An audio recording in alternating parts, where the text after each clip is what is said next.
Tôi năm nay 33 tuổi, nhưng vẫn là một cô gái nói dối.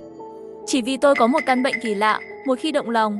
Thân chào các bạn, xem video hay thì hãy cho kênh một like, một đăng ký và một cốc trà sữa nhé. Yêu, mồ hôi sẽ bốc mùi như một con chuột chết.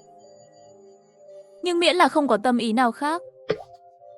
Đổ mồ hôi khi tập thể dục bình thường không có mùi đó. Để có được trải nghiệm cuộc sống đầy đủ, tôi tìm trên nền tảng xã hội.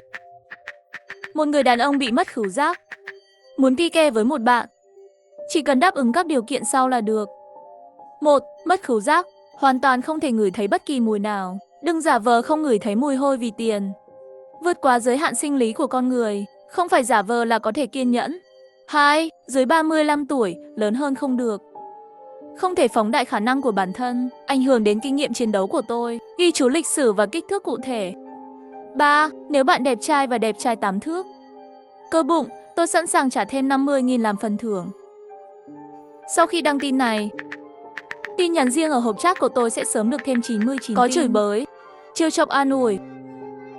Ngoài ra còn có giới thiệu bác sĩ. Sau nhiều lớp sàng lọc, cuối cùng tôi đã chọn một người tên là Thiết Đản bên cạnh. Anh ấy 30 tuổi, các thông số thể chất đều đạt tiêu chuẩn.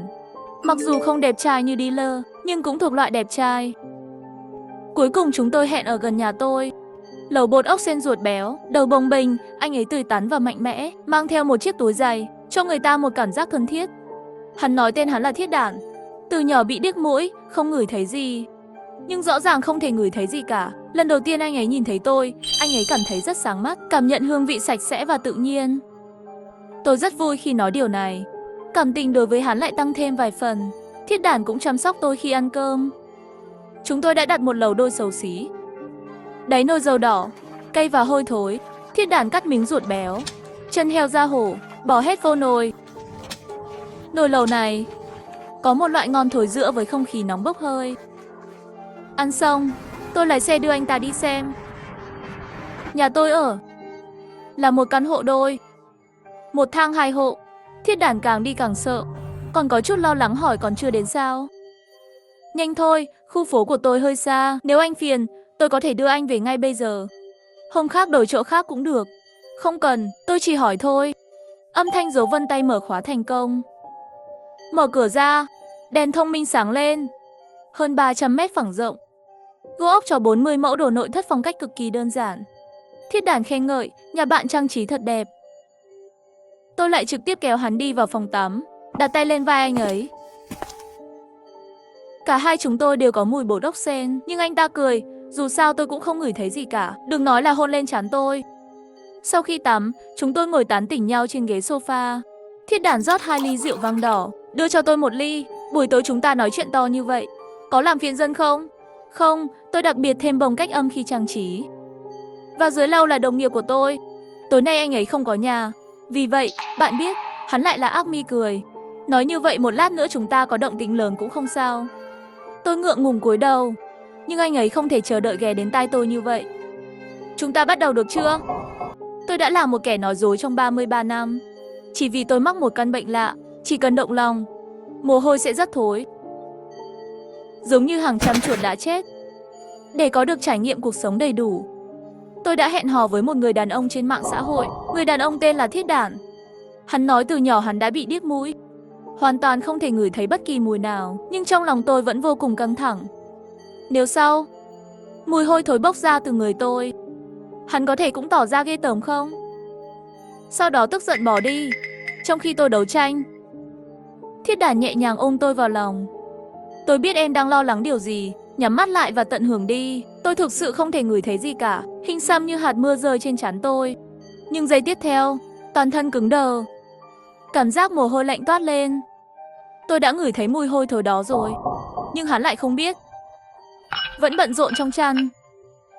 Đột nhiên có một tiếng động lớn trên lầu. Thiết Đản vội vàng dừng lại. Tiếng gì vậy? Nhà em có ai khác không? Làm sao có thể? Tôi bất đắc dĩ khoát tay. Chỉ nhanh thôi. Chuông cửa thì đinh dong không ngừng được.